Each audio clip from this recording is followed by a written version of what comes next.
Hello students, welcome to Arms Academy Digital. तो कैसे हैं आप लोग? आई होप आप सभी अच्छे होंगे। मेरा नाम अरुण कुमार, आपका अपना केमिस्ट्री एजुकेटर, और आज की इस वीडियो में मैं आपका तहे दिल से स्वागत करता हूं, जो कि हमारा होने वाला है एक नए चैप्टर की शुरुआत। आप सभी जानते हैं, पिछले अगर आपने लेक्चर्स देखे होंगे तो हमने some basic concepts of chemistry यानी क्लास 11 का चैप्टर 1 कंप्लीट कर लिया है। इसके बाद हम बढ़ने वाले हैं रिडॉक्स रिएक्शन की तरफ, जो कि आपका क्लास 11th हो या नीट हो, दोनों ही पॉइंट ऑफ व्यू से काफी ज्यादा इंपॉर्टेंट चैप्टर है। और मैं आपको बता दूं, इसमें से बहुत ही सिंपल क्वेश्चन आते हैं। इसमें से आपका बहुत ज्यादा हार्ड या बहुत ज्यादा डिफिकल्ट क्वेश्चन नहीं आने वाला है। तो इसीलिए आपको इस चैप्टर को तो बहुत ध्यान से करना है, और इजी चैप्टर है तो आपको कुछ छोड़ना भी नहीं है। इस वीडियो में मेरी जो कोशिश रहेगी वो ये रहेगी कि हम बेसिक से बिल्कुल एडवांस लेवल तक कुछ भी ना छोड़ें। मतलब पहले हम बेसिक से शुरू करेंगे और एडवांस लेवल तक जाएंगे, बट पहले शुरुआत हम करेंगे कॉन्सेप्ट से। क्वेश्चंस हम करेंगे, इस वीडियो में भी मैंने क्वेश्चंस रखे हैं, और हर लेक्चर जो भी हमारे लेक्चर्स आएंगे सब में आपको क्वेश्चंस प्रैक्टिस के लिए मिलेंगे। तो आपको क्या करना है, कॉपी और पेन लेकर बैठना है साथ में, क्योंकि कॉपी और पेन साथ में लेकर नहीं बैठोगे तो आप अपने शॉर्ट नोट्स नहीं बना पाओगे। एंड अगर मैं क्वेश्चंस करवा रहा हूं आपको, तो वो क्वेश्चन प्रैक्टिस कैसे करोगे? क्वेश्चन प्रैक्टिस करने के लिए भी तो कुछ चाहिए लिखने के लिए, तो वो चीज आपको ध्यान रखनी है। और वैसे भी अगर आप कोई भी एजुकेशनल वीडियो देख रहे हो ना, मैं हमेशा कहता हूँ आपको अपने साथ में अपना हथियार लेके चलना है, यानी कि आपका पेन और आपका पेपर या फिर आपकी कॉपी, जिससे कि आपके साथ के साथ हैंड नोट्स बने और आपका हाथ और दिमाग दोनों चले। दोनों चलेंगे तभी काम बनेगा। वैसे भी आप तैयारी कर रहे हो नीट की या जेई की, तो आपको कुछ एक्स्ट्रा पढ़ना होगा, आपको कुछ एक्स्ट्रा करना होगा। और इस सीरीज का मोटो यही है कि हम हर चैप्टर्स को इस तरीके से रिवाइज करेंगे कि हमारा कुछ भी ना छूटे। हम बेसिक से एडवांस ही करने वाले हैं। सेम इस चैप्टर में भी यही होने वाला है। तो इसी के साथ हम इस चैप्टर को शुरू करते हैं। तो मेरा फर्स्ट क्वेश्चन आता है, जो कि हमारा चैप्टर है रिडॉक्स रिएक्शन। अब रिडॉक्स रिएक्शंस क्या होती है, फर्स्ट क्वेश्चन यही आता है। ऑब्वियसली आप क्लास 11th में हो, तो जो चैप्टर का नेम है वो तो आपसे पूछेगा नहीं पेपर में कि रिडॉक्स रिएक्शन क्या होता है, इतना तो आपको भी मालूम होगा। बट आपको बेसिक तो पता होना चाहिए कि रिडॉक्स रिएक्शन होता क्या है। आपको इतना तो मालूम होना चाहिए ना, आपको क्लियर होना चाहिए कि भाई ये रिडॉक्स रिएक्शन है। आप कोई रिएक्शन देख रहे हो तो आपको समझ में आना चाहिए ये रिडॉक्स रिएक्शन है, और रिडॉक्स रिएक्शन है तो कौन सी रिडॉक्स रिएक्शन है, और रिडॉक्स रिएक्शन है तो क्यों है। तो ये क्लियरिटी कब मिलेगी, जब आपको पता होगा कि रिडॉक्स रिएक्शन क्या है। तो सबसे पहले हम यही समझने वाले हैं। वैसे आपने क्लास 10th में भी पढ़ा होगा, और 11th में भी आप अगर आ गए होंगे तो आपने थोड़ा बहुत तो पढ़ लिया होगा। क्लास 10 में वैसे आप पढ़ते थे केमिकल इक्वेशन रिएक्शन वाले चैप्टर में। लेकिन मैं कहता हूं अगर आपने नहीं भी पढ़ा या आप भूल गए हो तो कोई दिक्कत नहीं है, आप यहाँ पर रिवाइज करो। इसीलिए इस सीरीज का नाम मैंने बेसिक टू एडवांस अपनी तरफ से रख दिया है, क्योंकि हम यहाँ पर जिसको कुछ नहीं आता, यानी आप जीरो से हीरो बन सकते हो, बस आपको घबराना नहीं है। आपको सिर्फ क्या करना है, वीडियो देखनी है अच्छे से और अपने नोट्स बनाते चलना है। ठीक है, स्टार्ट करें। तो रिडॉक्स रिएक्शन, पहले एक बात बताओ, अगर आप ध्यान से देखो रिडॉक्स मैंने लिखा है, तो ये दो वर्ड से मिलके बना है, RED, रेड, यानी कि रेड। अभी देखना मैं क्या करने वाला हूं, और यहां पर OX, ऑक्स। अगर आप इन दोनों शब्दों को ध्यान से देखो तो कुछ आपको नजर आ रहा है, आपने क्लास 10th में पढ़ा होगा, कुछ याद आ रहा है? रिडक्शन, हाँ करेक्ट। और इससे ऑक्सीडेशन। रिडक्शन ऑक्सीडेशन, दो चीजें।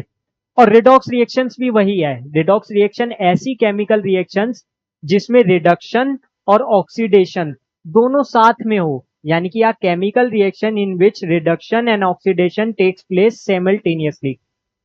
तो जिसमें दोनों हो, रिडक्शन भी हो और ऑक्सीडेशन भी हो। अब आपका क्वेश्चन आ सकता है, वैसे तो आपको आइडिया होगा कि रिडक्शन और ऑक्सीडेशन क्या होता है। तो रिडक्शन और ऑक्सीडेशन को पहले हमें समझना होगा कि भाई रिडक्शन क्या होता है और ऑक्सीडेशन क्या होता है। अब जिनको क्लियर नहीं है मैं उनको लिए मैं बता दूं, इसमें ओल्ड कॉन्सेप्ट और न्यू कॉन्सेप्ट की हम बात करेंगे कि ओल्ड कॉन्सेप्ट क्या था और न्यू कॉन्सेप्ट क्या है। तो देखो, ओल्ड कॉन्सेप्ट क्या था, ऑक्सीजन एटम और हाइड्रोजन एटम से, यानी कि एडिशन ऑफ हाइड्रोजन एटम मतलब क्या है, रिडक्शन। और एडिशन और of oxygen addition of oxygen क्या है? ऑक्सीडेशन, सिंपल सी बात है, देखो नाम से ही पता चल रहा है ना, ऑक्सीडेशन मतलब एडिशन ऑफ ऑक्सीजन, और ये उसका उल्टा हो जाएगा, एडिशन ऑफ हाइड्रोजन। और अगर इसमें एडिशन हो रहा है ऑक्सीजन का, तो इसमें रिमूवल किसका हो रहा होगा?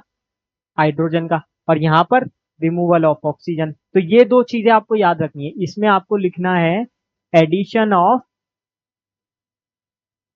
हाइड्रोजन और रिमूवल ऑफ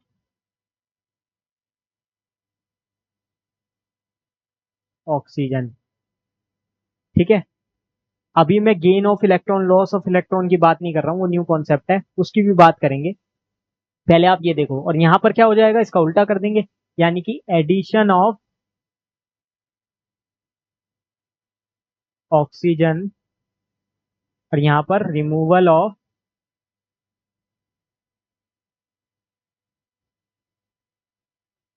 हाइड्रोजन। ठीक है, रिडक्शन के लिए हमने क्या लिखा है? Addition of hydrogen, removal of oxygen. Oxidation के लिए उल्टा कर दिया, addition of oxygen, removal of hydrogen. अब न्यू कॉन्सेप्ट क्या कहता है? न्यू कॉन्सेप्ट कहता है कि सिर्फ ये नहीं, एक चीज और है, और वो क्या है? इलेक्ट्रॉन्स। इलेक्ट्रॉन्स पे भी तो डिपेंड करता है कि इलेक्ट्रॉन ऐड हो रहे हैं तो क्या हुआ, और इलेक्ट्रॉन बाहर निकल रहे हैं तो क्या हो, तो उसके लिए भी तो होना चाहिए ना कोई।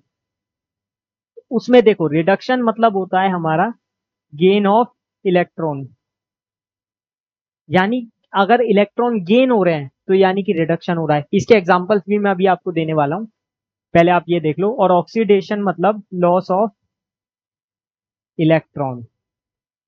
अब ये हो गई थ्योरी, अब इसके एग्जांपल्स भी तो चाहिए, तो इसके एग्जांपल्स हम नेक्स्ट स्लाइड में देख लेते हैं। हाँ, देखो classical concepts of oxidation. Classical concept देखो, मैंने आपको तीन चीजें बताई थी ना। फर्स्ट क्या था? ऑक्सीडेशन मतलब एडिशन ऑफ ऑक्सीजन और रिमूवल ऑफ हाइड्रोजन, और एडिशन ऑफ हाइड्रोजन हो जाएगा तो क्या होगा? रिडक्शन हो जाएगा। इतना तो आपको क्लियर है ना। तो ऑक्सीडेशन क्या होगा? Addition of oxygen, removal of hydrogen. और जो हमारा न्यू कॉन्सेप्ट है वो क्या कहता है? Loss of electron. क्योंकि गेन ऑफ इलेक्ट्रॉन हो गया तो क्या हो जाएगा वो, अगर गेन हो जाएगा तो क्या होगा? रिडक्शन, और लॉस होगा तो ऑक्सीडेशन। अभी हमने थोड़ी देर पहले यहां पर देखा ना, ये देखो, ऐसे आप याद कर सकते हो। एग्जाम्पल देखो एक बार। अब देखो, एडिशन ऑफ ऑक्सीजन का एग्जांपल देख लेते हैं यहाँ पे। जैसे 2 mg प्लस O2 क्या बना? 2 MgO। ठीक है, रिएक्शंस लिखनी तो आपको आती है ना, बैलेंस करनी, ये तो आपने क्लास 10th में या उससे पहले से भी आपको आती होगी, ये तो बहुत इजी चीज है। ठीक है, तो यहाँ पर देखो ऑक्सीजन ऐड हो गया, यानी कि क्या है? ऑक्सीडेशन। क्लियर? अब सेकंड एग्जांपल देखो, H2S plus O2, H2S plus O2। अब देखो H2S था, ठीक है, हाइड्रोजन सल्फाइड। अब यहां पर क्या हुआ? सल्फर अपनी फॉर्म में आ गया और यहां पर वाटर बन गया। तो हुआ क्या, अगर आप देखो तो सल्फर में हाइड्रोजन इसमें से निकल गया, यानी कि क्या हुआ? रिमूवल हो गया, रिमूवल ऑफ हाइड्रोजन हुआ ना। H2S में से हाइड्रोजन निकल गया, सल्फर बाहर आ गया। तो यहां पर क्या हुआ? Removal of hydrogen. ये भी क्या है? ऑक्सीडेशन है। सिंपल सी बात है ना, यहां पर देखा तो हमने addition of oxygen, removal of hydrogen. तो दोनों ही केसेस से हमने देख लिए। अब थर्ड केस देखते हैं, इलेक्ट्रॉन वाला। इलेक्ट्रॉन के लिए क्या कहा गया है कि लॉस होना चाहिए। इलेक्ट्रॉन लॉस होना चाहिए तो कौन सा चार्ज आना चाहिए? उस पर प्लस चार्ज आना चाहिए कि निगेटिव चार्ज आना चाहिए? जैसे कि आप सभी जानते हो कि इलेक्ट्रॉन क्या होता है? Negatively charge. तो अगर इलेक्ट्रॉन ऐड होगा तो उस पर नेगेटिव चार्ज बढ़ेगा, और अगर इलेक्ट्रॉन बाहर निकल रहा है तो क्या होगा? प्लस चार्ज बढ़ेगा। यही होता है ना। जैसे इसमें देखो Zn, जिंक। अब जिंक को अगर मैं आयन फॉर्म में ले आऊं Zn+2, तो ये कब पॉसिबल है? जब मैं इसमें से दो इलेक्ट्रॉन निकाल दूं, यानी कि मैं इस टाइप से कर सकता हूं ना, जिंक में से मैंने अगर दो इलेक्ट्रॉन निकाले तो इस पे दो इलेक्ट्रॉन की कमी हो गई, तो इसको कैसे लिखेंगे? Zn+2। और इसी दो इलेक्ट्रॉन को इधर ले जाऊंगा तो +2 इलेक्ट्रॉन भी लिख सकता हूं, जैसे यहां पर लिखा है। और यही वाला कॉन्सेप्ट जो है ना, हमारे आगे काम आने वाला है। इस कॉन्सेप्ट को आपको ध्यान रखने हैं। ये तीन जो कॉन्सेप्ट है ना ऑक्सीडेशन के, इन तीनों कॉन्सेप्ट को आपको ध्यान देना है, और ये एग्जाम्पल से आप समझ सकते हो। अभी जैसे जैसे हम आगे बढ़ेंगे तो ऑक्सीडेशन नंबर से भी हम देख सकते हैं कि इंक्रीज ऑफ ऑक्सीडेशन नंबर हो रहा है तो क्या होगा, डिक्रीज इन ऑक्सीडेशन नंबर है तो क्या होगा। लेकिन उसके लिए पहले हम ऑक्सीडेशन नंबर को पढ़ लें। अभी फिलहाल ये तीन जो मैंने केस बताए, इन तीन केस को आपको ध्यान से देखना है। ठीक है, क्लियर है? आगे बढ़ जाए। नेक्स्ट आ जाता है क्लासिकल कॉन्सेप्ट ऑफ रिडक्शन। अब रिडक्शन के लिए देखो इसका उल्टा कर दो ऑक्सीडेशन का, यानी कि वहां पर क्या हो रहा था, एडिशन ऑफ ऑक्सीजन हो रहा था, यहाँ पर क्या होगा, एडिशन ऑफ हाइड्रोजन होगा। वहां पर एडिशन ऑफ ऑक्सीजन हो रहा था तो उसका उल्टा यहाँ क्या होगा, रिमूवल ऑफ ऑक्सीजन होगा। यहाँ पर वहां पर गेन ऑफ इलेक्ट्रॉन हो रहा था कि लॉस ऑफ इलेक्ट्रॉन हो रहा था, जाहिर सी बात है लॉस ऑफ इलेक्ट्रॉन हुआ, इलेक्ट्रॉन लॉस कर रहा था वहां पे। तो यहाँ क्या होगा, इसका उल्टा होगा, गेन होगा, यानी ये इलेक्ट्रॉन को क्या करेगा, खींचेगा। एग्जाम्पल देख लेते हैं, पहला एडिशन ऑफ हाइड्रोजन का देखते हैं। देखो यहाँ पर C2H4 प्लस H2, यहाँ पर हाइड्रोजन ऐड की, क्या बन गया, C2H6, C2H6। इसको बोलते क्या है वैसे, इथेन। ठीक है, तो इस केस में अगर आप देखोगे तो हाइड्रोजन ऐड हो गया ना यहाँ पर, तो क्या हुआ, रिडक्शन हुआ। और यहाँ पर देखो 2HgO, इसको हीट करेंगे तो ये दो पार्ट्स में टूटा, 2Hg plus O2, 2Hg plus O2। अब यहाँ पर देखो HgO में से ऑक्सीजन बाहर निकाल दिया, ऑक्सीजन को बाहर निकाल दिया, तो इसका मतलब क्या है, रिमूवल ऑफ ऑक्सीजन हो गया। और रिमूवल ऑफ ऑक्सीजन हो गया, इसका मतलब क्या है, ये क्या हो गया, रिडक्शन हुआ कि ऑक्सीडेशन हुआ, रिडक्शन हुआ। सिंपल सी बात है, ऑक्सीडेशन में तो एडिशन होता था ऑक्सीजन का, और यहाँ क्या हो रहा है, रिमूवल हो रहा है। तो ऐसे आप समझ सकते हो, एग्जाम्पल्स को देख के आप समझ सकते हो कि रिडॉक्स रिएक्शन है कि नहीं है। अगर दोनों एक साथ होंगे तो रिडॉक्स रिएक्शन होगी। पहले आप ऑक्सीडेशन रिडक्शन को अच्छे से समझ लो। अब ये वाले केस में देखो, कॉपर प्लस टू इलेक्ट्रॉन, अगर मैं इसको ध्यान से देखूं, Cu प्लस टू इलेक्ट्रॉन, तो क्या बनेगा, इस पे दो इलेक्ट्रॉन की कमी थी, इसको दो इलेक्ट्रॉन मिल गए, तो ये क्या करेगा, अपनी फ्री स्टेट में आ गया, Cu। सिंपल। अब अपनी फ्री स्टेट यानी Cu में आने के लिए इसको क्या करना पड़ा, इलेक्ट्रॉन गेन करने पड़े, इलेक्ट्रॉन गेन करने पड़े ना दो, और इलेक्ट्रॉन गेन करना पड़ा यानी एडिशन ऑफ इलेक्ट्रॉन हुआ, इसका मतलब क्या हुआ, रिडक्शन हुआ। वहां पर तो उल्टा हो रहा था ना, ऑक्सीडेशन में क्या हो रहा था, इलेक्ट्रॉन लूज कर रहा था वो। अगर मैं इसको ऐसे लिखूं, कॉपर, इस टाइप से देखो, कॉपर कॉपर प्लस टू में आ जाए, तो अब क्या होगा इस केस में बताओ, अगर कॉपर से कॉपर प्लस टू में चेंज हो रहा है, तो इस केस में जाहिर सी बात है उसने क्या करा होगा, अपने इलेक्ट्रॉन्स लॉस किए होंगे। तो ये वाला केस क्या होता, ऑक्सीडेशन होता। इसका उल्टा ही मतलब इससे ही हम समझ सकते हैं, अगर मैं इसको उल्टा कर दूं तो ये क्या बन जाएगा, ऑक्सीडेशन, और इसको उल्टा कर दूंगा तो रिडक्शन। तो इससे भी आप समझ सकते हो। ठीक, ये तो थी सिंपल चीजें। अब मेन टॉपिक्स जो हमारे इस चैप्टर में से हैं, जैसे ऑक्सीडेशन नंबर हो गया, एन फैक्टर्स और बैलेंसिंग, ये हमारे बहुत ज्यादा मेन टॉपिक है इस चैप्टर के लिए, और इसी पे हम सबसे ज्यादा फोकस करने वाले हैं। इसके बाद हमारा ऑक्सीडाइजिंग रिड्यूसिंग एजेंट भी आएगा, उसके लिए पहले आपको ऑक्सीडेशन नंबर अच्छे से आना चाहिए।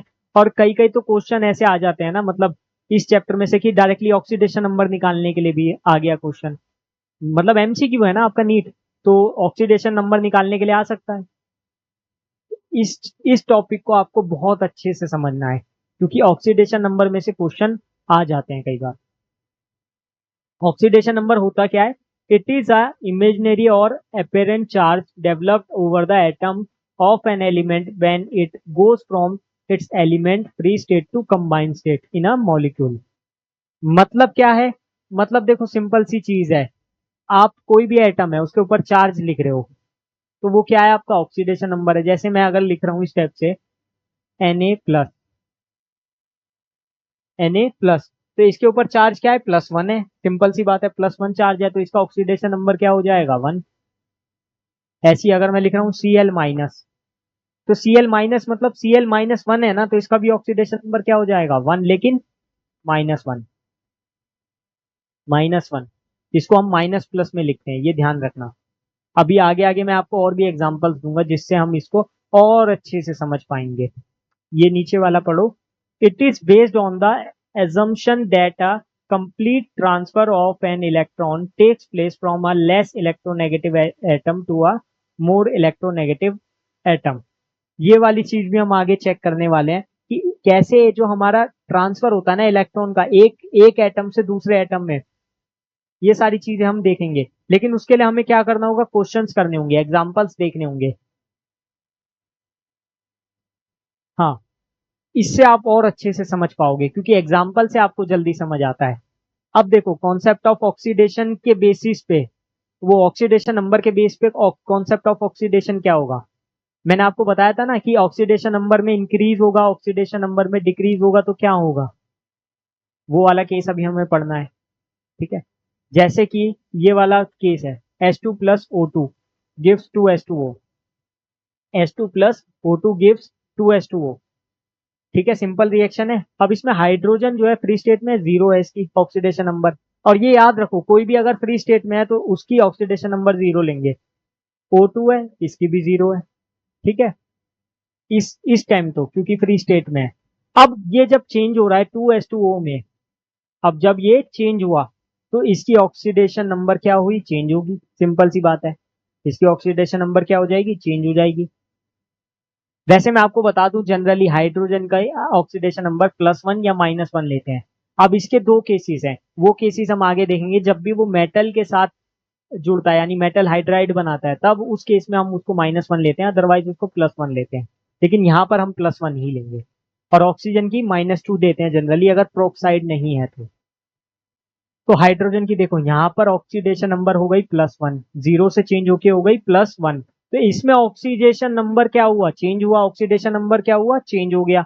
यहाँ पर 0 था, यहाँ +1 हो गया, यानी ऑक्सीडेशन नंबर में इंक्रीज हुआ। ऑक्सीडेशन नंबर में क्या हुआ, इंक्रीज हुआ। तो इसको क्या बोलेंगे, ऑक्सीडेशन बोलेंगे। क्या बोलेंगे, ऑक्सीडेशन बोलेंगे। और ये तो वैसे भी समझ में आ रहा है ना, देखो ऑक्सीजन ऐड हुआ है ना, हाइड्रोजन में H2 में ऑक्सीजन ऑक्सीजन ऐड हुआ है तो क्या होगा, ऑक्सीडेशन ही होगा। तो इसी से हमने एक और थ्योरी निकाली कि process in which there is an increase in the oxidation number of the element from reactant to product in chemical reaction. मतलब जब भी हमारा ऑक्सीडेशन नंबर में इंक्रीज होगा तो दैट मीन्स वहां पर क्या होगा, ऑक्सीडेशन होगा। और अगर वो डिक्रीज हो रहा है तो, या फिर प्लस चार्ज कम हो रहा है माइनस चार्ज बढ़ रहा है तो क्या होगा, तो उल्टा कर दो, रिडक्शन होगा। उसका भी हम केस देखेंगे। जैसे कि Cl निगेटिव है, Cl निगेटिव है।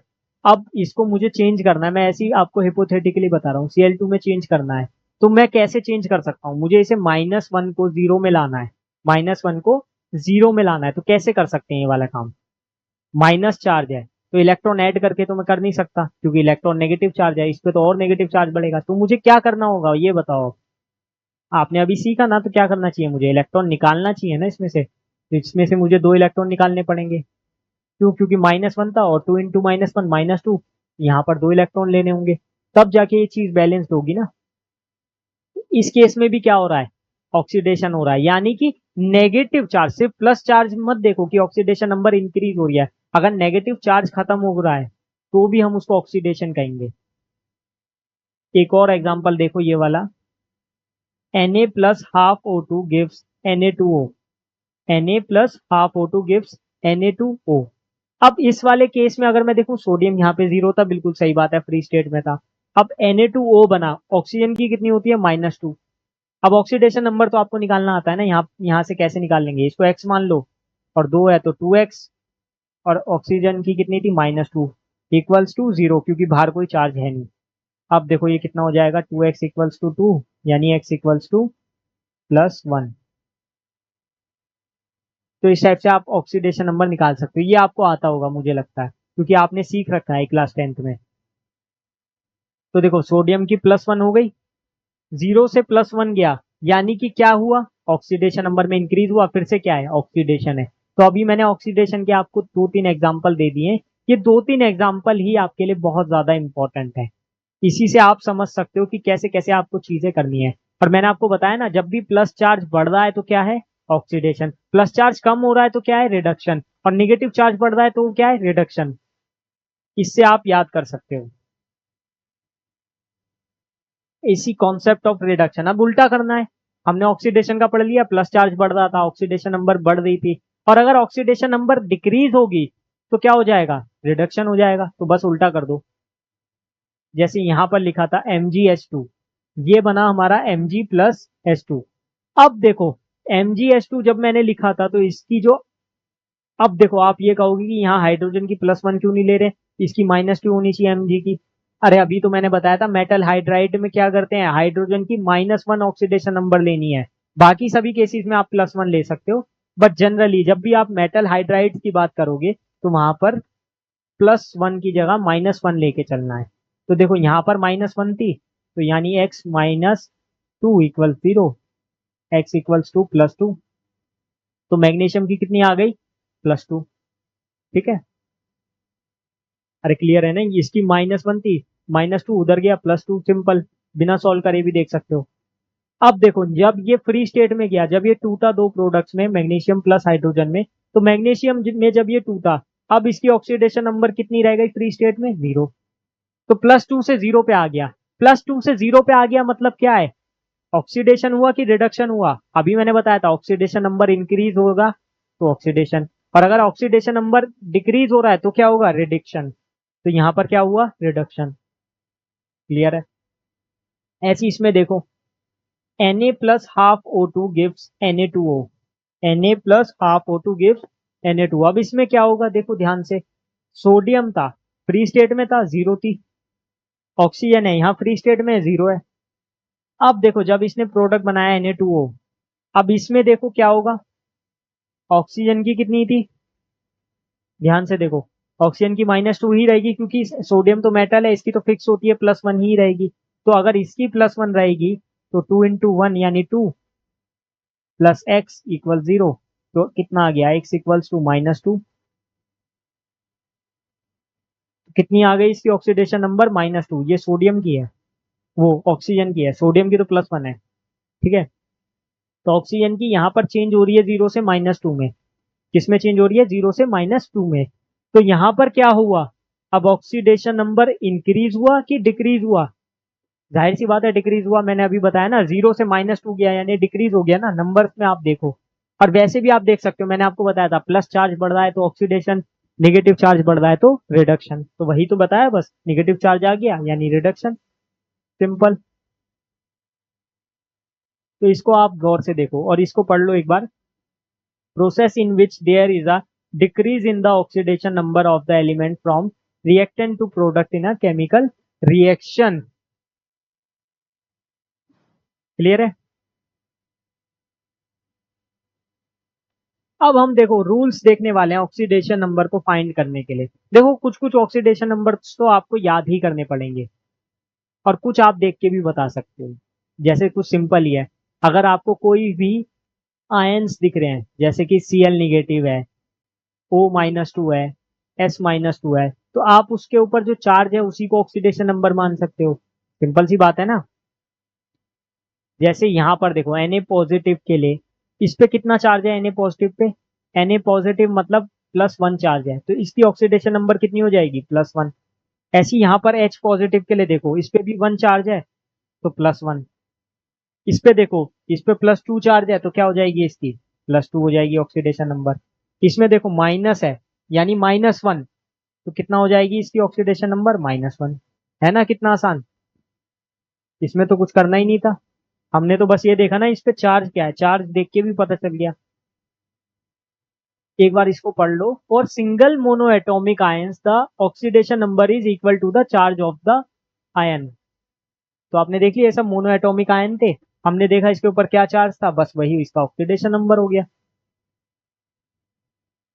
और ये सारी चीजें जो है, ये सारी चीजें मैं आपको नेक्स्ट स्लाइड में भी समझाता हूँ। More electronegative equals to negative oxidation number, less electronegative equals to positive oxidation number. देखो मोर इलेक्ट्रोनेगेटिव एलिमेंट कौन से होते हैं? जो इलेक्ट्रॉन को खींचने की एबिलिटी रखते हैं, इलेक्ट्रॉन को खींचने की एबिलिटी रखते हैं, और उनपे कौन सा चार्ज आ जाएगा? निगेटिव चार्ज आ जाएगा। ठीक है, तो उसकी ऑक्सीडेशन नंबर निगेटिव होगी। और लेस इलेक्ट्रोनेगेटिव यानी इलेक्ट्रोपॉजिटिव एटम हो गए। अब इलेक्ट्रोपॉजिटिव कौन से होते हैं? जैसे Na पॉजिटिव है, कैल्शियम +2 है, तो इसके पास क्या है? प्लस चार्ज है, यानी कि इसकी इलेक्ट्रोनेगेटिविटी क्या है? कम है, तो इस पे कौन सी ऑक्सीडेशन नंबर होगी? पॉजिटिव यानी प्लस वाली। और इलेक्ट्रोनेगेटिव एलिमेंट्स की बात करूं, जैसे Cl निगेटिव, F निगेटिव, ये क्या है? हमारे मोर इलेक्ट्रोनेगेटिव एलिमेंट है, O-2। तो इनका ऑक्सीडेशन नंबर भी क्या आ रहा है? निगेटिव ही आ रहा है ना। इसका ऑक्सीडेशन नंबर क्या आया था? -1, इसका -1, ऑक्सीजन का -2। तो जितने ज्यादा इलेक्ट्रोनेगेटिव एलिमेंट्स होते जा रहे हैं, उतना ज्यादा उसकी नेगेटिव ऑक्सीडेशन नंबर हो गई है। क्लियर है?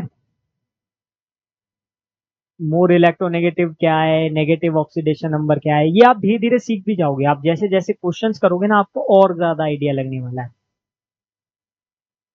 एक बार इसको देख लो। नेक्स्ट हम आ जाते हैं। अब देखो रूल्स हमने देख लिए, मैंने आपको थोड़ी देर पहले बताया था कि कुछ कुछ के आपको याद रखने होंगे, ये सभी हम रूल्स ही देख रहे हैं। अब मैं आपसे बात करूं हेलोजेंस की, क्योंकि आपने पीरियोडिक टेबल पढ़ लिया होगा। अगर आपने पीरियोडिक टेबल पढ़ा होगा तो आपको हेलोजेंस पता होंगे, ग्रुप 17 वाले, fluorine, chlorine, bromine, iodine, etcetera etcetera. तो ये सब का ऑक्सीडेशन नंबर फिक्स होता है, ये आपको पता होगा। कब तक फिक्स रहेगा? जब तक इससे ज्यादा इलेक्ट्रोनेगेटिव एलिमेंट इससे अटैच नहीं होगा, अदरवाइज हम इसका फिक्स रखते हैं -1। और फ्लोरीन का तो फिक्स ही होता है। फ्लोरीन तो क्योंकि मोस्ट इलेक्ट्रोनेगेटिव एलिमेंट है, तो इसके साथ तो कोई भी अटैच हो, इसको तो -1 रखना ही है, इसको चेंज नहीं करेंगे। लेकिन बाकी सबकी गारंटी नहीं है, क्लोरीन, ब्रोमीन, आयोडीन की। कैसे? अगर देखो क्लोरीन है, इसकी मुझे फिक्स रखनी है -1। जनरली क्लोरीन, ब्रोमीन, आयोडीन की भी -1 ही होती है वैसे तो। लेकिन अगर इससे इलेक्ट्रोनेगेटिव एलिमेंट इससे आके जुड़ेगा, तब वो तब वो बात हम नहीं कर सकते। जैसे कि अगर मैं कोई लिखूं ClF3, ठीक है, ClF3। अब क्लोरीन ज्यादा इलेक्ट्रोनेगेटिव है या फिर फ्लोरीन ज्यादा इलेक्ट्रोनेगेटिव है, ये बताओ पहले। जाहिर सी बात है फ्लोरीन है। इलेक्ट्रोनेगेटिविटी का ग्राफ आपको पता था ना, अगर आप पीरियड के अलोंग जाते थे तो बढ़ता था, और ऐसे डाउन द ग्रुप जाते थे तो क्या होता था? डिक्रीज होता था। तो अगर हम पीरियड के अलोंग जा रहे हैं तो 17, यानी कि फ्लोरीन का सबसे ज्यादा होगा। और नीचे जाने पर क्या होता है? डिक्रीज होता है। फ्लोरीन के नीचे क्लोरीन आ रहा है तो डिक्रीज हो रहा है ना, तो फ्लोरीन की ज्यादा है। तो इस केस में क्या होगी? इसकी तो फिक्स हो जाएगी -1, और इसकी हो जाएगी x-3 इक्वल 0, यानी x इक्वल्स टू +3। तो +3 चार्ज आ गया यहाँ पर। अब आप कहोगे कि इस पे +3 चार्ज क्यों आ गया, इसकी तो -1 होनी चाहिए थी। मैंने अभी तो बताया था, जब तक इससे ज्यादा इलेक्ट्रोनेगेटिव एलिमेंट नहीं आ जाता, अदरवाइज हम इसी -1 ले सकते हैं। ठीक है, एक बार ये देखो और ये वाला भी पढ़ो। If any halogen atom is attach to a more electronegative atom then it will have a positive oxidation number. यही तो चीज मैंने अभी बताई है। यहाँ आ गया ना पॉजिटिव, सिंपल देखते के साथ ही। इसके बाद देखो, fluorine is the most electronegative element, ये तो मैंने आपको बता ही दिया था। इसका -1 लेते हैं। बस फ्लोरीन का फिक्स है, बाकी सबका फिक्स नहीं है। बाकी सब पॉजिटिव में जा सकते हैं, बट फ्लोरीन नहीं जाएगा। फ्लोरीन का आपको -1 रखना ही रखना है, चाहे आप कहीं भी देखो। ये कुछ एग्जाम्पल थे, जैसे Cl2O है। अब देखो Cl2O, ऑक्सीजन ज्यादा इलेक्ट्रोनेगेटिव है या क्लोरीन? जाहिर सी बात है ऑक्सीजन। मोस्ट इलेक्ट्रोनेगेटिव एलिमेंट्स में फ्लोरीन, ऑक्सीजन, नाइट्रोजन का नाम आता है। क्लियर है? तो Cl2O है, तो यहाँ पर देखो क्लोरीन की क्या हो जाएगी? 2x-2 इक्वल 0, यानी x कितना हो जाएगा? +1। तो यहाँ पॉजिटिव आ रही है ना, यानी हेलोजेंस की भी पॉजिटिव में आ सकती है, लेकिन शर्त क्या है? कि उससे ज्यादा इलेक्ट्रोनेगेटिव एलिमेंट उससे ज्यादा बॉन्डेड होना चाहिए। अब HiO4 देखो, तो यहाँ पर हाइड्रोजन की +1 ले लेंगे, इसकी -2, तो -4 × 2, और ये x इक्वल 0। तो कितना आ गया सॉल्व करने पर? 1 - 8 7, और x हो गया +7। ठीक है, तो यहाँ आयोडीन आयोडीन +7 आ गई। और यहाँ पर देखो HClO4 में देखोगे तो यहाँ क्लोरीन की +7 आ रही है सॉल्व करने पर। 1 - 8 इक्वल 0, तो ये हो गया +7। तो इस चीज से हमें एक चीज तो पता चल गई है कि हेलोजेंस में सिर्फ फ्लोरीन को छोड़ के सभी, कंफर्म नहीं है कि उसकी फिक्स्ड रहेगी। फिक्स्ड किसकी है? सिर्फ फ्लोरीन की -1, बाकी सबकी चेंज हो सकती है। बस शर्त है कि उससे ज्यादा इलेक्ट्रोनेगेटिव एलिमेंट उससे अटैच होना चाहिए।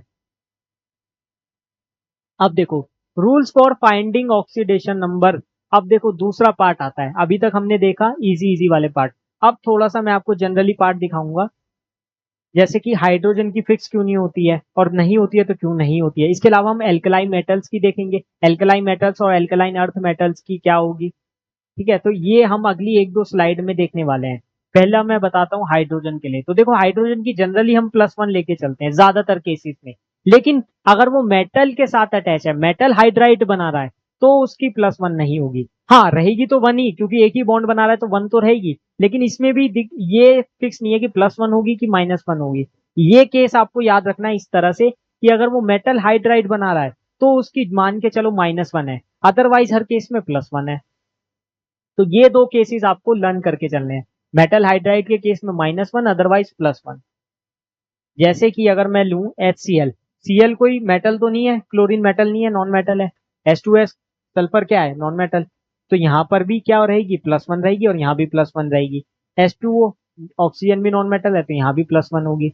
अब अगर ये मेटल के साथ जुड़ जाए, यानी सोडियम हाइड्राइड बनाए, कैल्शियम हाइड्राइड बनाए, तो जैसे इस केस में देखो, इसकी तो फिक्स ही होती है +1, इसकी फिक्स होती है +2, इसकी फिक्स होती है +1। तो यहाँ पर हाइड्रोजन चेंज हो जाएगा, यहाँ पर हाइड्रोजन चेंज हो जाएगा। इसकी +1 है तो यहाँ -1 होगी, इसकी +1 है तो यहाँ -1 होगी, इसकी +2 है तो यहाँ -1, क्योंकि 2 है यहाँ पर। देखो क्या हो जाएगा, +2 + 2x = 0, x = -1। सिंपल। तो चेंज कैसे हो रहा है, अगर हाइड्रोजन मेटल के साथ अटैच्ड है तो उस केस में -1, अदरवाइज +1। ये दो केस आपको याद करने हैं। अब नेक्स्ट केस आता है हमारा ऑक्साइड्स के लिए और प्रोक्साइड्स के लिए। एक सेकेंड, स्किप हो गया क्या? हाँ, उससे पहले हम ये देख लेते हैं न्यूट्रल कंपाउंड्स के लिए क्या होगा और कॉम्प्लेक्स आयंस के लिए क्या होगा। देखो, न्यूट्रल कंपाउंड्स मतलब जिसके बाहर कोई चार्ज नहीं है, जिसके बाहर कोई चार्ज नहीं है, जैसे H2O है, NH3 है, मतलब कुछ भी आप लिख रहे हो जिसके बाहर चार्ज नहीं है, तो हम उसको जीरो मान के चलते थे। जैसे कि हम पिछले केसेस में भी जब निकाल रहे थे, जैसे HCl के लिए मैं निकाल रहा था, H2O के लिए मैं निकाल रहा था, तो बाहर कोई चार्ज तो है नहीं। यहाँ पर भी देखो, बाहर कोई चार्ज तो है नहीं, है ना। लेकिन अगर इसके बाहर चार्ज हो, मतलब मैं ऐसे लिखूं Cr2O7-2 chromate ion, Cr2O7-2 dichromate ion है। अब यहाँ पर देखो, अगर मुझे क्रोमियम की ऑक्सीडेशन नंबर निकालनी है तो कैसे निकालते थे, इसको 2x मानेंगे, -7 × 2, क्योंकि इसकी -2 लेते हैं। अब हम गलती क्या करेंगे, 0 ले लेंगे तो गलत हो जाएगा, फिर इसका आ जाएगा x = +7, है ना। और क्रोमियम की +6 से ज्यादा हो नहीं सकती। तो यहाँ पर क्या करना है, 0 नहीं लेना जो अभी तक हम लेके चल रहे थे, करना क्या है, जो बाहर चार्ज है उसको लिखना है। बाहर क्या चार्ज है, -2। अब होगा इसका सॉल्व, तो ये हो गया 2x - 14 = -2, उधर की जाएगा तो ये 14 - 2, यानी 2x = 12, x = 6 सॉल्व होने पर। तो क्रोमियम की कितनी आ गई ऑक्सीडेशन नंबर, 6। तो ये चीज मैंने आपको ये सिखाने के लिए बताया कि अगर बाहर चार्ज लिखा है माइनस में या प्लस में कुछ भी, तो हम उसको कॉम्प्लेक्स आयन बोलते हैं। हम उसको क्या बोलते हैं, कॉम्प्लेक्स आयन। अदरवाइज कुछ नहीं है तो न्यूट्रल कंपाउंड बोलते हैं। तो ये दोनों में फर्क आपको समझ आना चाहिए। और न्यूट्रल कंपाउंड में कुछ भी नहीं दे रखा है तो इसमें बाहर 0 मानते हैं, यानी कि जो इसका सम होगा ना ऑक्सीडेशन नंबर का, सभी ऑक्सीडेशन नंबर का सम क्या हो जाएगा, 0। कैसे, यहाँ पर देखो, मुझे H2O में निकालनी है, जैसे सपोज करो, तो हाइड्रोजन की फिक्स है क्या, +1, तो 2 × 1 + x। अब कुछ नहीं था तो यहाँ 0 मानेंगे, और x आ जाएगा -2, यानी ऑक्सीजन की कितनी है, -2, और इसकी +1। तो ऐसे ही हम निकालते थे ना, क्या मान के, कि बाहर कोई चार्ज नहीं है तो उसको न्यूट्रल मान लो, यानी 0। सम क्या हो जाएगा ऑक्सीडेशन नंबर का, 0। लेकिन ये किस केस में चेंज हो जाएगा, जब बाहर कोई चार्ज दिया हो, यानी वो कॉम्प्लेक्स आयन हो, जैसे यहाँ पर था। अब इसको हम न्यूट्रल कंपाउंड नहीं मान सकते, इसका सम हम 0 नहीं ले सकते, ठीक है। तो यहाँ पर नेट चार्ज क्या होगा, -2। नेट चार्ज -2 है ना, सिंपल सी बात है। तो सम भी क्या हो जाएगा, ऑक्सीडेशन नंबर का सम भी क्या हो जाएगा, -2 हो जाएगा। अब इसमें देखो, for elements in their native और free state the oxidation number is 0। Example, hydrogen, nitrogen, chlorine, copper, zinc, etcetera. अब देखो, जितने भी हमारे फ्री स्टेट में, तो मैं सबसे पहले बता चुका हूँ कि जो भी फ्री स्टेट में उसकी ऑक्सीडेशन नंबर 0 लेते हैं। और ये हमको पता ही है, यहाँ पर भी 0, यहाँ पर भी 0, यहाँ पर भी 0, जो भी अपनी फ्री स्टेट में है उसको क्या लेंगे, 0 लेंगे। तो ये हमारे कुछ रूल्स हैं। इसके अलावा नेक्स्ट आता है हमारा ऑक्साइड प्रोक्साइड। मैंने आपको बताया था ना कि अब हमारे थोड़े से अलग टाइप के रूल स्टार्ट होने वाले हैं। अब देखो, ऑक्सीडेशन नंबर निकालते हैं जब भी, अभी तक हमने देखा कि ऑक्सीजन की हम -2 ले रहे थे, अभी तक हमने सारे केसेस ऑक्सीजन की -2 लेने वाले लिए थे। लेकिन ये चीज चेंज भी हो सकती है, कब कब चेंज होगी, कि कब -2 लेंगे, कब -1 लेंगे। तो ये वाले केसेस हमको सीखने हैं कि कब ऑक्साइड बन रहा है, कब प्रोक्साइड बन रहा है। तो ये दोनों चीजों को अब हम देखने वाले हैं। जनरली तो हम इसकी -2 ही लेते हैं, जैसे H2O है, CO2 है, SO2 है, इसमें -2 ही लेंगे। ये तो आपको पता ही है, ये तो आप कहोगे कि हाँ ये तो आता है। अब -1 कब लेंगे? -1 वाली चीज ही तो आपको सीखनी है कि प्रोक्साइड कब हो रहा है। तो प्रोक्साइड कब बनता है? जब प्रोक्साइड लिंकेज आ जाती है, यानी ऑक्सीजन ऑक्सीजन मिलके सिंगल बॉन्ड बनाए, जैसे H2O2 में है, हाइड्रोजन ऑक्सीजन ऑक्सीजन हाइड्रोजन। अब क्योंकि हाइड्रोजन तो दो बॉन्ड बनाएगा नहीं, हाइड्रोजन तो एक ही बॉन्ड बनाता है, तो मैं इसको हाइड्रोजन को दो बॉन्ड में तो डिवाइड नहीं कर सकता था। तो क्या करेंगे, बॉन्ड बनाने के लिए हमें इस टाइप से प्रोक्साइड लिंकेज लेनी होगी।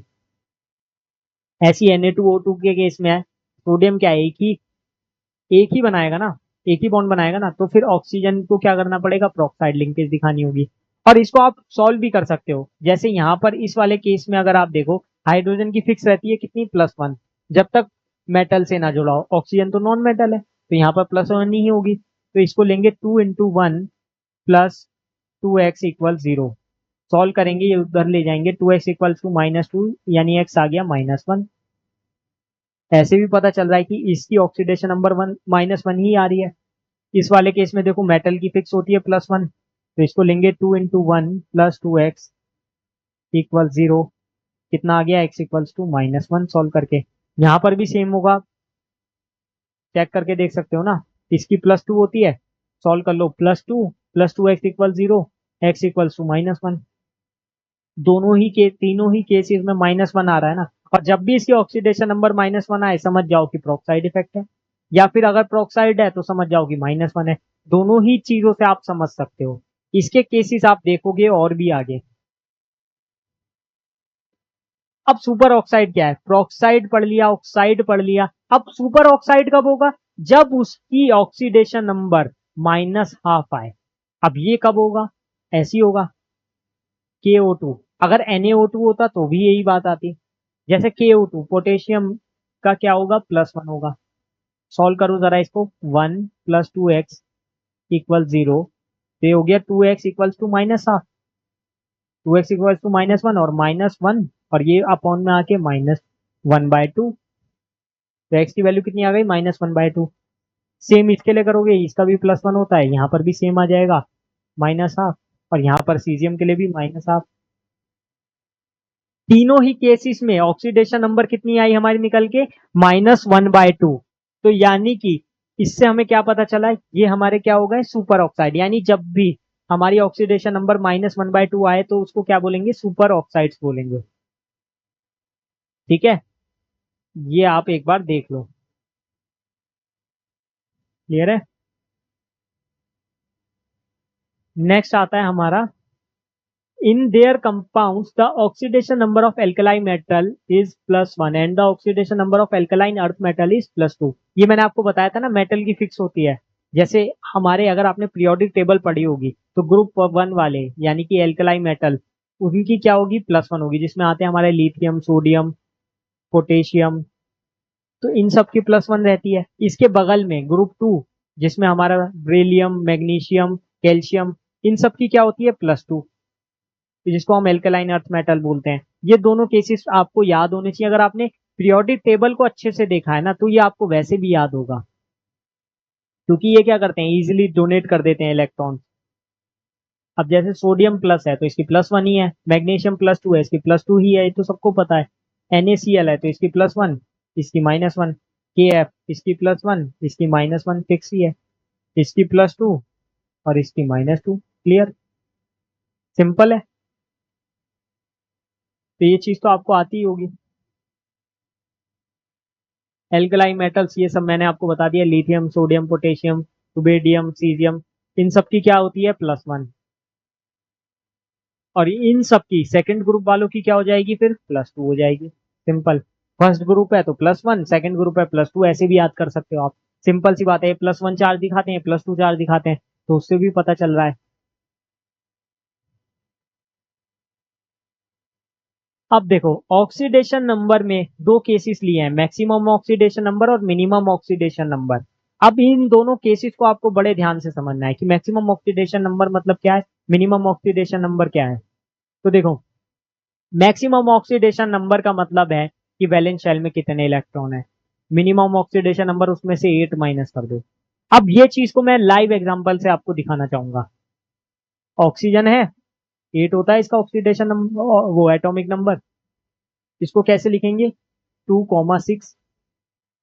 वैलेंस शेल में कितने इलेक्ट्रॉन है, 6। वैलेंस शेल में कितने इलेक्ट्रॉन है, 6। तो इसकी मैक्सिमम ऑक्सीडेशन नंबर कितनी हो सकती है, मैक्सिमम कितनी हो सकती है बताओ, +6 हो सकती है।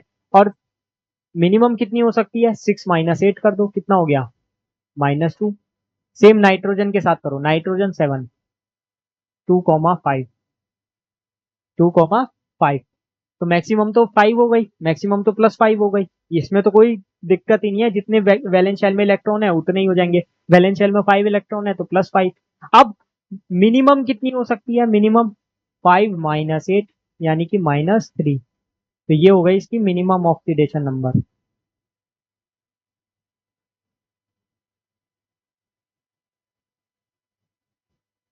ठीक है, तो मिनिमम ऑक्सीडेशन नंबर कैसे निकालते हैं आप सीख गए। जितने उसके वैलेंस शेल में इलेक्ट्रॉन है उसमें से 8 माइनस कर दो, और जितने वैलेंस शेल में इलेक्ट्रॉन है वो तो मैक्सिमम है ही। हम्म। अब देखो यहाँ पर, अब ऑक्सीडेशन नंबर हम डायरेक्ट निकालना सीखेंगे। वैसे तो मैं आपको पहले थोड़ा सा सिखाना चाहूंगा कि ऑक्सीडेशन नंबर निकालते कैसे हैं। जैसे PCl5, ऑक्सीडेशन नंबर निकालो। अभी तक हम निकालना सीख गए हैं थोड़ा थोड़ा। जैसे PCl5 में अगर आप निकालो फॉस्फोरस की, क्लोरीन की फिक्स है यहाँ पर, क्लोरीन की फिक्स है -1। ठीक है, क्लोरीन की क्या है, -1। मैंने बताया था हेलोजन की तब तक चेंज नहीं होगी जब तक उससे ज्यादा इलेक्ट्रोनेगेटिव एलिमेंट ना आए। फॉस्फोरस इससे ज्यादा इलेक्ट्रोनेगेटिव नहीं है, तो इसकी फिक्स होगी -1।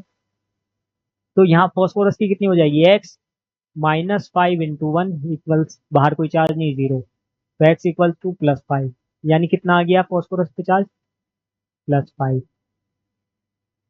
अब एक आप निकालो इसी तरह से H2SO4 में सल्फर की, सल्फर की निकालनी है ना। तो देखो हाइड्रोजन की हमें पता है, ऑक्सीजन की हमें पता है। हाइड्रोजन की कितनी होती है, 1, 2 × 1 प्लस सल्फर की मान लो x। और ऑक्सीजन की कितनी लेनी है हमें, -2, -2 × 4, 4 है ना, 4 ऑक्सीजन एटम है तो 4, बाहर कोई चार्ज नहीं, 0। सॉल्व करो इसको, 2 + x -8 = 0। अब देखो 2 - 8 -6, और x उधर जाके कितना हो गया, +6। ठीक है, तो यानी कि हमारी सल्फर की कितनी आ जाएगी यहाँ पर, 6। क्लियर है। तो ये तो हो गए, थोड़ा सा मैंने सिखाया था आपको ताकि आपको पता हो, क्योंकि आगे हम थोड़े से एक्सेप्शनल केसेस लेने वाले हैं जिसमें हाइड्रोजन, सल्फर, ऑक्सीजन, तीनों की चीजें, तीनों को हम अलग अलग देखेंगे, मतलब उसकी अरेंजमेंट अलग होगी। जैसे कि आपने देखा कि इस टाइप से निकालना था, इस टाइप से आप निकालोगे ना, अगर कैलकुलेट करोगे ऑक्सीडेशन स्टेट तो वो गलत हो जाएगी। अब कैसे हो जाएगी वो अब हम देखेंगे। जैसे ये वाला केस है, H2SO5। अब H2SO5 में अगर मैं निकालूं वही तरीका जो हमने अपनाया था, तो हाइड्रोजन का कितना होगा, 2 × 1, और सल्फर के लिए x, और इसके लिए -2 × 5 = 0। कितना हो गया सॉल्व करने पर, ये -10 और ये 2, 8। x आ गया हमारा 8 या +8। बोलो क्लियर है कि नहीं। अब आपने निकाला तो बिल्कुल सही, पर ये गलत हो गया, क्यों, क्योंकि सल्फर की मैक्सिमम ऑक्सीडेशन स्टेट कितनी हो सकती है, मैंने अभी बताया, जितने वैलेंस शेल में इलेक्ट्रॉन हो। और कितने होते हैं H16 के लिए, 2,8,6।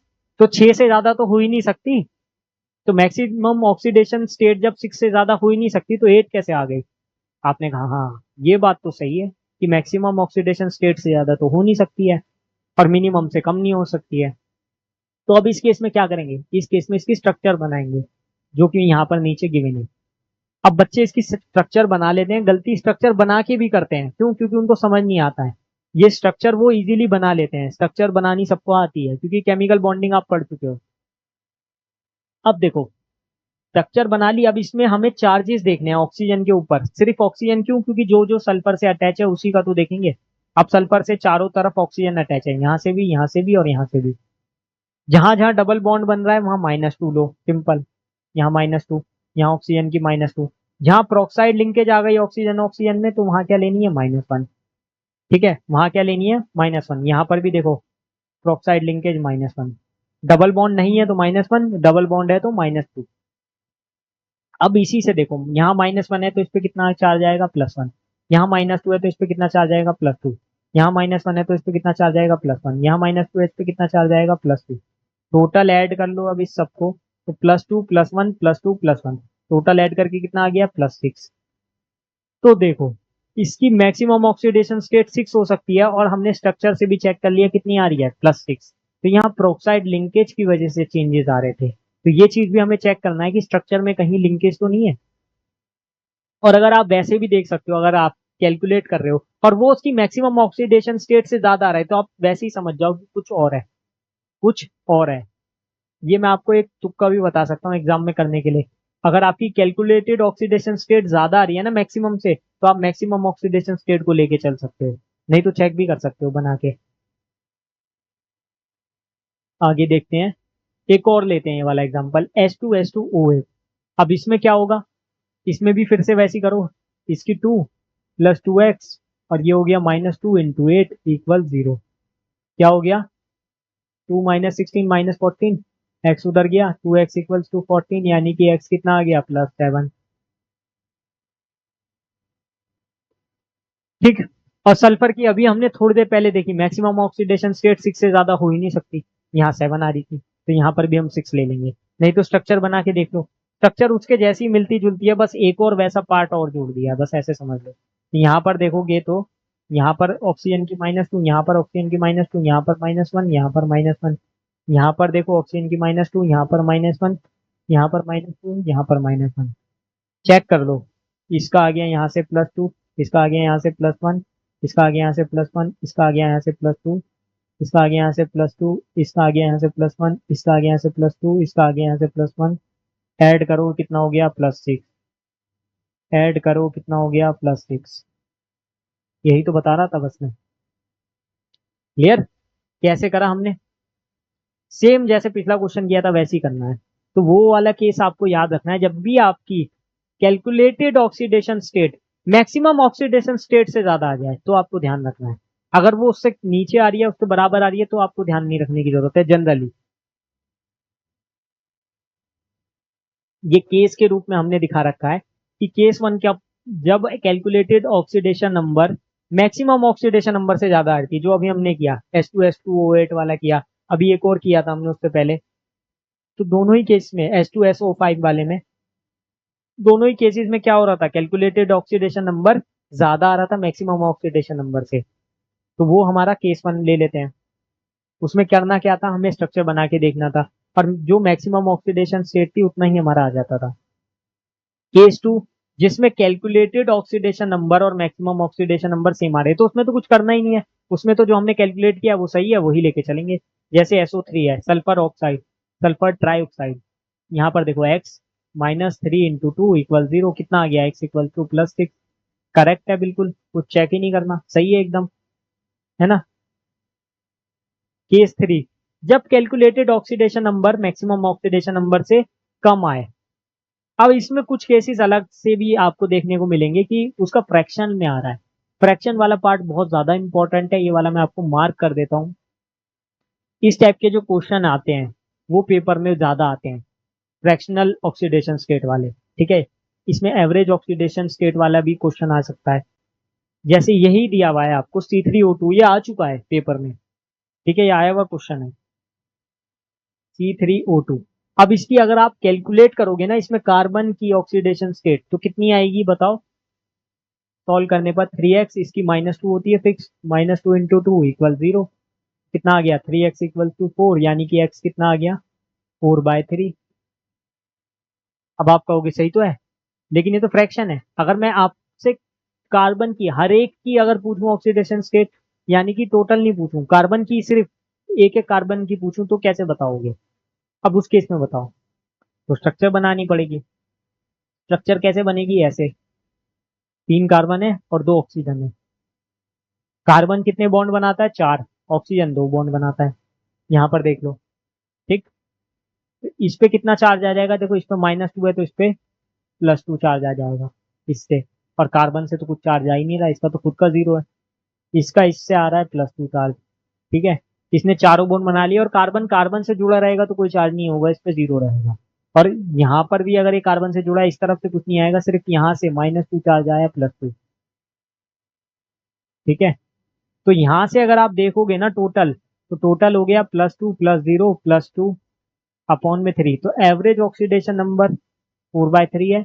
लेकिन पर कार्बन आप पूछोगे तो यहाँ +2 है, और यहाँ +2 है, और यहाँ 0 है। तो इसीलिए इस केस में अगर आप देखोगे तो एक्चुअल ऑक्सीडेशन नंबर 2,0 इसीलिए दी थी, क्योंकि एक कार्बन की 0 है, बाकी दोनों की +2 है। तो ये वाला केस आपको ध्यान से देखने होते हैं। ये इसको और अच्छे से समझा रखा है, अगर आप चाहो तो देख सकते हो। ठीक है, यहाँ +2 आ गया था, यहाँ 0 था, यहाँ +2 था, और वो -2 वो तो फिक्स ही है ऑक्सीजन का। नेक्स्ट है हमारा oxidising and reducing agent, most important topic of this chapter. मैं आपको बताऊं, ऑक्सीडाइजिंग और रिड्यूसिंग एजेंट में से क्वेश्चंस आते ही आते हैं। कंफर्म है कि एक दो क्वेश्चन तो आएंगे ही आएंगे, और नहीं भी आएगा तो कोई भी क्वेश्चन आपका आएगा ना, तो इससे रिलेटेड तो जरूर होता है। और आपने क्लास 10th में भी पढ़ा होगा ऑक्सीडाइजिंग एजेंट और रिड्यूसिंग एजेंट, नहीं भी पढ़ा तो कोई नहीं, आप रिवाइज कर लो, क्या दिक्कत है। वैसे ऑक्सीडाइजिंग एजेंट नाम से भी पता चल रहा है जो दूसरे को क्या कर दे, ऑक्सीडाइज कर दे। रिड्यूसिंग एजेंट जो दूसरे को क्या कर दे, रिड्यूस कर दे। एजेंट मतलब समझते हो ना, जो काम करवाने वाले होते हैं, जैसे LIC एजेंट है वगैरह वगैरह, जो LIC से रिलेटेड काम कराए। तो ऑक्सीडाइजिंग एजेंट मतलब जो ऑक्सीडाइज करवाए, जो दूसरे को ऑक्सीडाइज कर दे, वो ऑक्सीडाइजिंग एजेंट। इसको ऑक्सीडेंट भी बोल सकते हैं, रिड्यूसिंग एजेंट को रिडक्टेंट भी बोल सकते हो आप। ठीक है, जो किसी भी सब्सटेंस को क्या करे, रिड्यूस कर दे, बस इतना ध्यान रखना है। तो एक बार ये पढ़ लो क्या लिखा है। Substance which oxidise others and itself gets reduce. हाँ, वो दूसरे को ऑक्सीडाइज कर रहा है तो खुद क्या होगा, रिड्यूस होगा। ये याद रखना है, ये तो वैसे सिंपल सी बात है, जो दूसरे को ऑक्सीडाइज कर रहा है वो खुद रिड्यूस होगा, उल्टा होता है। और जो दूसरे को रिड्यूस कर रहा है वो खुद ऑक्सीडाइज होगा, ये तो वैसे ही पता होना चाहिए। जैसे एग्जांपल है KMnO4H2O2 K2Cr2O7, ये हमारे कुछ ऑक्सीडाइजिंग एजेंट है। Na2H2O3 H2O2 ये हमारे रिड्यूसिंग एजेंट है। अब इसको हम एग्जांपल वाइज और थोड़ा सा क्वेश्चंस के साथ समझेंगे कि कैसे कैसे इसको निकालते हैं। जैसे ये रिएक्शन मुझे दी हुई है, ये गिवन रिएक्शन है, Fe+2 प्लस MnO4 निगेटिव, ठीक है, गिव्स Fe+3 प्लस Mn+2। अब देखो चार्ज, देखो चार्ज हमेशा देखना है हमें। चार्ज देखेंगे तभी पता चलेगा ना कि ऑक्सीडेशन हुआ रिडक्शन हुआ। पहले तो ये देखो कि रिडॉक्स रिएक्शन है भी नहीं। तो देखो +2 से चेंज कितने में हो रहा है, +3 में। तो यानी एक एक क्या हुआ, एक इलेक्ट्रॉन ऐड किया है या एक इलेक्ट्रॉन लूज किया है। सिंपल सी बात है, प्लस चार्ज बढ़ गया यानी इलेक्ट्रॉन लूज कर दिया। इलेक्ट्रॉन लूज कर दिया यानी क्या हुआ, ऑक्सीडेशन। तो यानी ये वाले केस में क्या हो गया, ऑक्सीडेशन। और यहाँ पर देखो MnO4-, तो यहाँ पर मैग्नीज की कितनी हो जाएगी, X-2 × 4 इक्वल्स, बाहर माइनस चार्ज, कितना चार्ज है, -4 है ना। नहीं नहीं, MnO4 निगेटिव है, ये MnO4-1। हाँ, तो यहाँ -1 है। X=-1 + 8 तो +7। मैग्नीज के ऊपर +7 चार्ज है, ऑक्सीजन के ऊपर तो हमने -2 ले ही रखा है, और बाहर -1 चार्ज है। ठीक है, तो थोड़ा अच्छे से लिखते हैं। इसको -1 चार्ज था ना, MnO4 निगेटिव। तो अब देखो यहाँ पर मैग्नीज चेंज हो रहा है +7 से +2 में, यानी 5 इलेक्ट्रॉन का चेंज हुआ। 5 इलेक्ट्रॉन का चेंज हुआ यानी कि क्या हुआ, +7 से +2, यानी कि ऑक्सीडेशन नंबर डिक्रीज हो रहा है, तो रिडक्शन है। और वैसे भी पता चल रहा है +7 से +2 आने के लिए इसको इलेक्ट्रॉन ऐड करने पड़ेंगे, तो ये रिडक्शन का केस हुआ ना। तो ऑक्सीडेशन रिडक्शन दोनों इसी एक ही रिएक्शन में हो गए, यानी कि क्या है, रिडॉक्स रिएक्शन है। रिडॉक्स रिएक्शन ये पता चल गया, ऑक्सीडेशन रिडक्शन कहाँ हो रहा है ये पता चल गया। अब देखो इसमें ऑक्सीडाइजिंग एजेंट कौन है और रिड्यूसिंग एजेंट कौन है, ये बताओ। जैसे Fe+2 का ऑक्सीडेशन हुआ, ये खुद क्या हुआ, ऑक्सीडाइज हुआ, तो ये दूसरे को क्या करेगा, रिड्यूस करेगा, और किया भी है। MnO4- निगेटिव को इसने रिड्यूस कर दिया, वो रिडक्शन हुआ ना उसका, तो ये वो रिड्यूस हुआ। ये ऑक्सीडाइज हुआ, ये रिड्यूस हुआ। ये ऑक्सीडाइज हुआ तो इसने इसको रिड्यूस किया, तो ये क्या हो जाएगा, रिड्यूसिंग एजेंट, क्योंकि ये खुद ऑक्सीडाइज हुआ और उसको इसने रिड्यूस करवाया। और ये खुद रिड्यूस हुआ, इसका खुद का रिडक्शन हुआ, तो इसने इसको क्या करवाया, ऑक्सीडाइज करवाया। तो ये क्या है मेरा, ऑक्सीडाइजिंग एजेंट।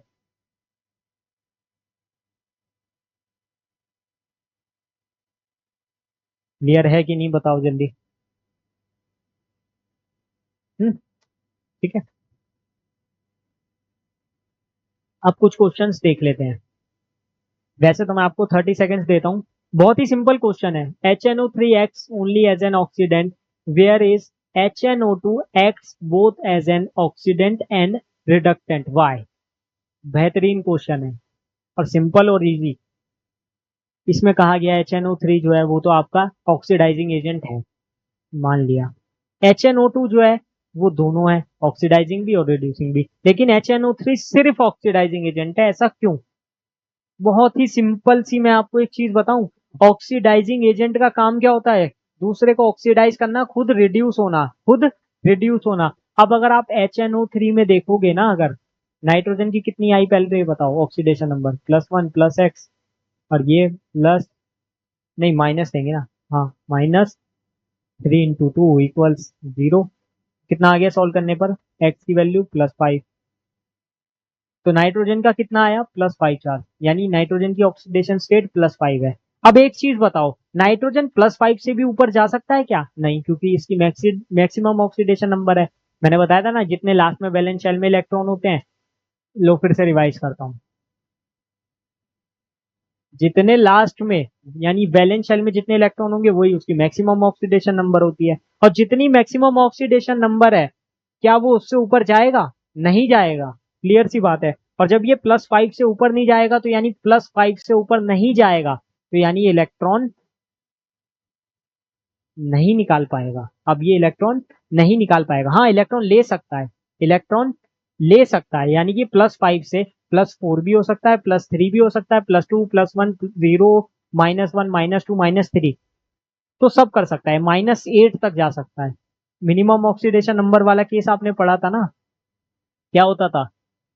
मैक्सिमम -8 -3, तो -3 तक ये जा सकता है। तो यानी कि क्या कर सकता है? इलेक्ट्रॉन ऐड कर सकता है, क्योंकि इलेक्ट्रॉन नेगेटिव चार्ज है, तो इसमें ऐड तो हो सकते हैं इलेक्ट्रॉन, लेकिन इलेक्ट्रॉन निकाल नहीं सकते। और इलेक्ट्रॉन निकाल नहीं सकते यानी लॉस नहीं करा सकते, तो ऑक्सीडेशन नहीं हो सकता। ऑक्सीडेशन नहीं हो सकता, तो ये क्या नहीं हो सकता? रिड्यूसिंग एजेंट नहीं हो सकता। और रिडक्शन, रिडक्शन तो इसका हो सकता है, रिडक्शन तो पॉसिबल है, तो ऑक्सीडाइजिंग एजेंट तो ये है। तो ये क्या है? स्ट्रॉन्ग ऑक्सीडाइजिंग एजेंट है। क्यों? क्योंकि इसका ऑक्सीडेशन नहीं हो सकता, तो ये रिड्यूसिंग एजेंट नहीं हो सकता है, तो सिर्फ क्या होगा? ऑक्सीडाइजिंग एजेंट होगा।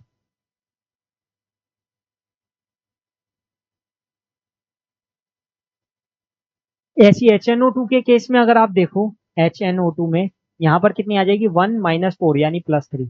अब देखो +3 आ गई, ये तो मैक्सिमम नहीं है, तो ये +3 से +4 +5 भी जा सकती है, यानी ये ऑक्सीजन ऑक्सीडेशन कर सकता है। ये ऑक्सीडेशन कर सकता है, तो ये रिड्यूसिंग एजेंट है। और ये +3 से -3 तक भी जा सकता है, तो ये रिडक्शन भी कर सकता है। तो रिडक्शन भी कर सकता है, तो ये क्या है? बोथ। ये ऑक्सीडाइजिंग और रिड्यूसिंग एजेंट दोनों है।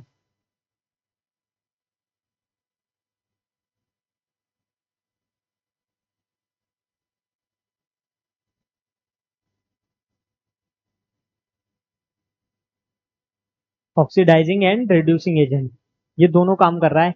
जबकि HNO3 क्या है? सिर्फ एक ही काम कर रहा है। वो क्या कर रहा है? सिर्फ एज एन ऑक्सीडाइजिंग एजेंट। क्यों? क्योंकि उसका रिडक्शन हो रहा है और उसका ऑक्सीडेशन पॉसिबल नहीं है।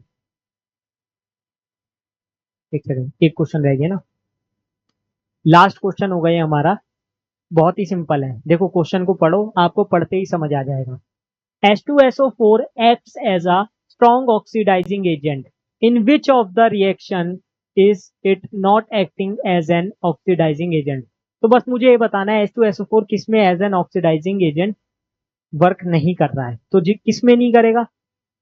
जिसमें वो उसको ऑक्सीडाइज ना कर रहा हो। सिंपल सी बात है ना, ऑक्सीडाइजिंग एजेंट मतलब वो उसको ऑक्सीडाइज करेगा दूसरे वाले को, जो भी उसके साथ होगा। जैसे ऑप्शंस को सेटिस्फाई करो ना, C+2H2SO4 क्या बन रहा है? CO2+2SO2+2H2O।